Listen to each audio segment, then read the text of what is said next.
उसको बातों को समझते ही बहुत सारा समय निकल जाता है कि हम क्या करें और क्या नहीं। हर व्यक्ति यह बात कहता है, या जो पंचायत के खास करके प्रतिनिधि लोग हैं, कि सर कुछ करना चाहते हैं, कुछ बात ही नहीं समझ में आती है सर। और समाज का विकास या एक मजबूत समाज का निर्माण बिना राजनीतिक हिस्सेदारी लिए हुए नहीं हो सकती है। डाइनिंग हॉल में बैठकर या ड्राइंग रूम में बैठकर पंचवर्षीय योजनाओं की रूपरेखा खींच देने से काम नहीं चलेगा।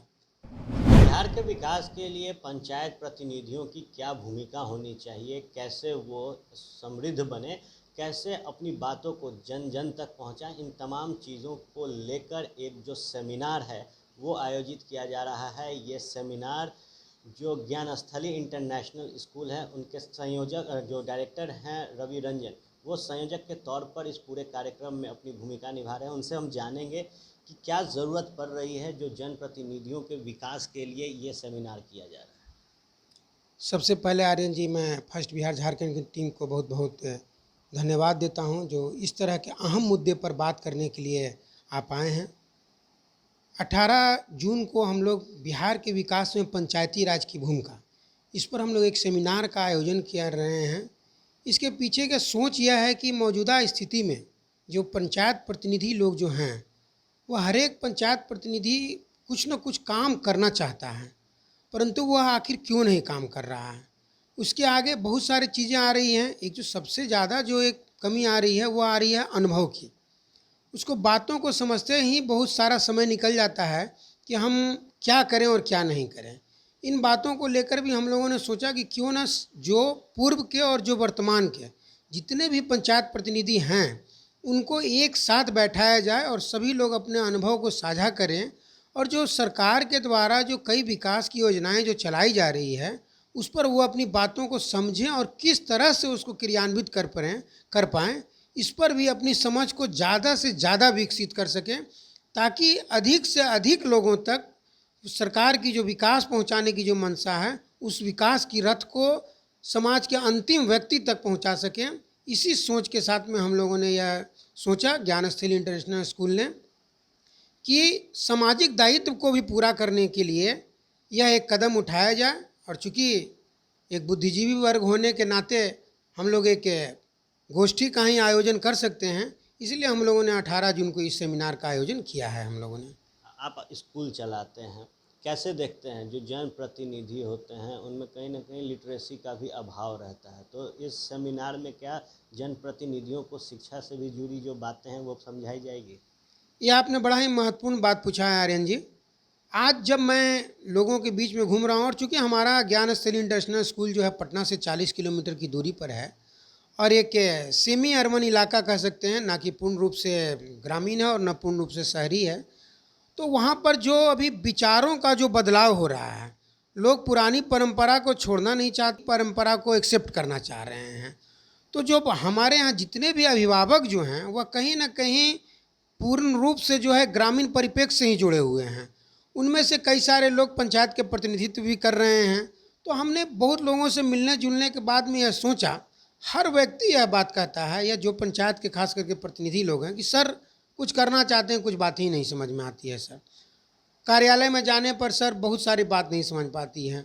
तो इन सब जब सब लोगों से हम लोग मिले और सब लोगों से मिलने के बाद यह लगा कि एक इंटेलेक्चुअल वर्ग को भी इसमें आगे आना चाहिए।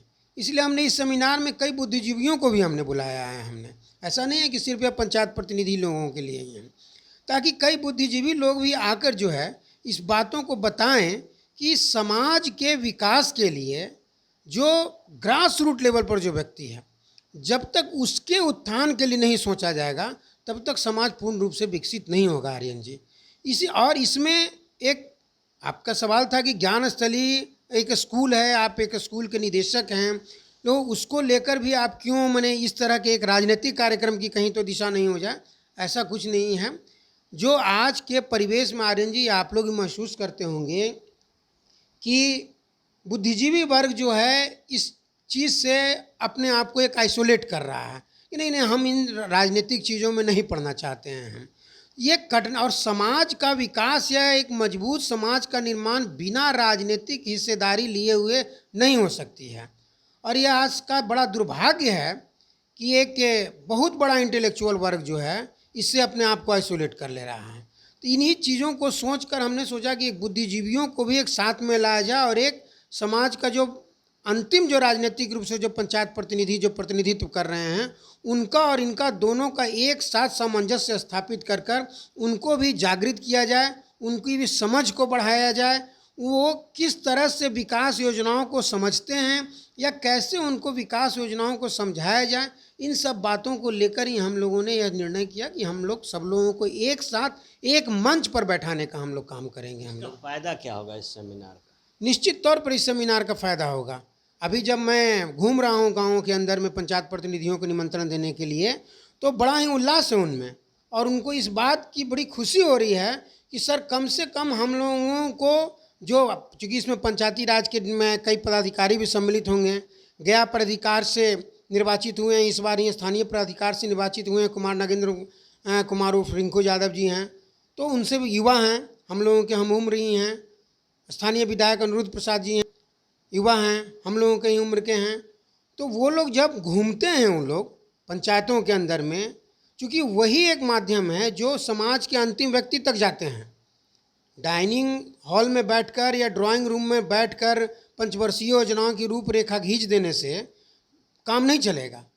क्या अंतिम व्यक्ति को ज़रूरत है, इसके लिए एसी रूम से निकलकर बाहर जाना होगा, वहाँ उनकी दर्द को समझना होगा और तब आकर यहाँ पर एक मजबूत टीम के साथ में हर एक परिप्रेक्ष्य को देखते हुए उनके विकास को करना होगा।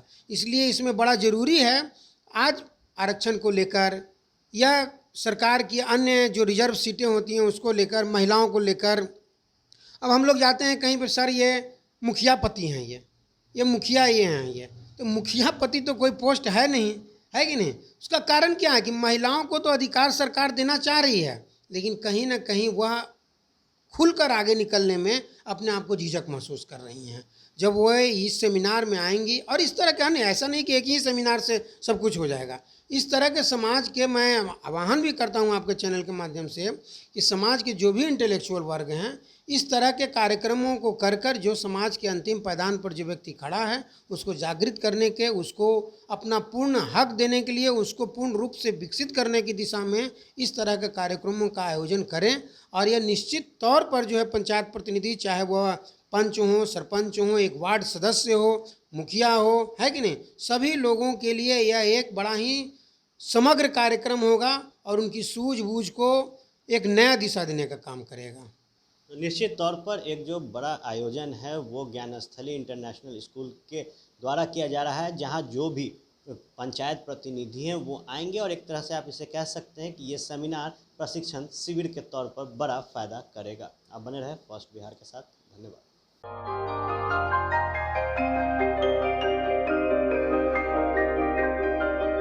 इस कोविड पेंडेमिक में सब ये शहर छोड़कर अपने शहर, अपने घर चले गए।